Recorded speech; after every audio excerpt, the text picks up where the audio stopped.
Hi hello மக்களே! நம்ம வருஷத்தோட ரொம்ப அழகான நாள் அண்ட் லவ்வபிளான மந்த்ன்னு கூட சொல்லலாம். எஸ் ஐ நோ நெறைய ரோஜாக்களும், சாக்லேட்ஸும் சுற்றித் திரியும் நேரம் இது. ஏன்னா அவ்ளோ சேல் ஆகும். எஸ்பெஷலி இந்த டெய்ரி மில்க் சில்க்குப்பா சொல்லியே ஆகணும். நீங்க கேட்டுட்டு இருக்கிறது பேசலாம் பாடலாம். நான் உங்க ஆர்ஜே நிர்மல். Stay tuned. ஒரு நாள் ஒரு ஒரு ரேண்டம் கான்வர்சேஷன்ல ஃப்ரெண்ட்ஸோட பேசிட்டு இருக்கும்போது, "என்ன மச்சான் லவ் அப்படிங்கிறதெல்லாம் வந்து இப்ப இருக்கக்கூடிய ஜெனரேஷன்ல இந்த அளவுக்கு பொலிட் ஆயிட்டு இருக்கு. கேட்டா ஒரு பையன் இன்னைக்கு ஒரு பொண்ணு கூட சுத்திக்கிட்டு இருக்கான். அடுத்த மாசம் இன்னொரு பொண்ணு. அதுக்கு அடுத்த மாசம் கல்யாணம் பண்ணும்போது பார்த்தா, இல்ல இல்ல ப்ரோ அதெல்லாம் வந்து பிரேக்கப் ஆயிடுச்சு. இப்போ இவங்க தான் என்னோட கரண்ட்ல இருக்காங்க. நான் அவங்கள தான் கல்யாணம் பண்ணிக்க போறேன்" அப்படின்றான். ஓகே பசங்க தான் இப்படி இருக்காங்க அப்படின்னு பார்த்தா, பொண்ணுங்களும் லைக் அப்படியே டிட்டோ.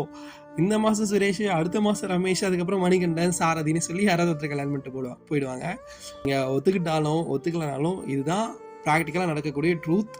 ஓகே பட் ஸ்டில் இன்னமும் வந்து உண்மையான லவ், உண்மையான காதலோட லைக் நம்ம கொடுத்தா நம்மளுடைய அன்பு, கேர் எல்லாமே வந்து ஒருவனுக்கோ ஒருத்திக்கோ தான் கொடுக்கணும் அப்படின்ற அளவுக்கு ஒரு நல்ல அண்டர்ஸ்டாண்டிங்கோட வாழ்ந்துட்டு இருக்கக்கூடிய கப்புள்ஸ் இருந்துட்டு தான் இருக்காங்க. அண்ட் பேசிட்டு இருக்கும்போது அப்படின்னா உண்மையான லவ்னா என்னதான்டா அப்படின்னு சொல்லி ஜஸ்ட் அந்த கான்வர்சேஷன்ல போயிட்டு இருந்துச்சு. அப்போ ஒருத்தர் வந்து மனசுல வச்சுட்டு நினைப்புல வாழ்றாங்களே தம்பி, அதுதான் உண்மையான லவ் அப்படின்னாரு.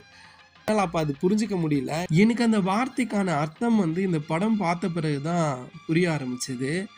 நம்ம நாட்டுல எவ்வளோ கௌரி இறந்திருக்காங்கன்னு எனக்கு தெரியல. பட் எத்தனை பேர் இறந்திருந்தாலும் எவ்வளோ பேர் கௌரி சங்கரா வாழ்ந்துட்டு இருக்காங்க அப்படிங்கிறது தான் ஒரு பெரிய கேள்வியா இருக்கு. ரொம்ப விரல் விட்டு எண்ணக்கூடிய அளவுக்கு தான் கண்டிப்பா இருப்பாங்க. சூர்யா மாதிரி எவ்வளவோ பொண்ணுங்க எத்தனையோ பசங்களோட லைஃப்ல வந்திருந்தாலும் பட் ஸ்டில் சங்கர் தன்னுடைய லைஃப்ல கௌரியை மட்டும் தான் நினைச்சு வாழ்ந்துட்டு இருக்காரு அப்படிங்கிறது என்ன சொல்றது, ரொம்ப ஒரு அரிதான விஷயம் தான் இப்ப இருக்கக்கூடிய இந்த ஜெனரேஷன்ல. இந்த இடத்துல எழுதுறாருங்க கவிஞர், மீராவின் கண்ணன் மீராவிடமே எனதாருயிர் ஜீவன் எனை ஆண்டாளே.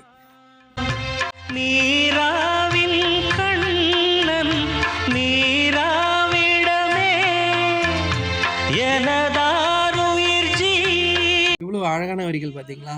நம்ம என்னதான் வந்து நம்முடைய காதலி நம்மளை விட்டு போனாலுமே என்னுடைய மனசு முழுக்க அவகிட்ட மட்டும்தான். மீராவின் கண்ணன் மீராவிடமே. இந்த படத்துல என்ன ஒரு பியூட்டிஃபுல்லான விஷயம்னா, வாலி, வைரமுத்து, மேத்தா எல்லாருமே சேர்ந்து இந்த படத்துல அவங்களுடைய பாடல் வரிகள் எழுதியிருப்பாங்க. அண்ட் ஆப்வியஸ்லி இளையராஜா அவருடைய இசையில் அமைந்த பாடல். என்ன படம் அப்படின்னு கண்டுபிடிச்சிங்களா? இதே கோவில்.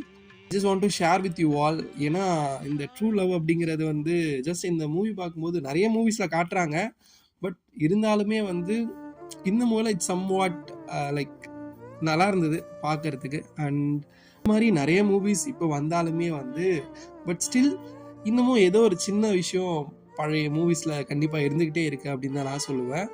And I just want to share with you all. I wish you all very happy Valentine's Day. And எத்தனையோ பேர் இங்கே கௌரி சங்கரா வாழ்ந்துட்டு இருப்பீங்க. அவங்களுக்கும் எத்தனையோ கௌரி இறந்துருப்பாங்க. அண்ட் அவங்களுக்கும் என்னுடைய ஹாப்பி வேலண்டைன்ஸ் டே. அண்ட் இப்போ இருக்கக்கூடிய யங் கப்புள்ஸ் எல்லாருக்குமே வந்து I wish you all very happy Valentine's day மக்களே. Take care, love you all, bye, see you.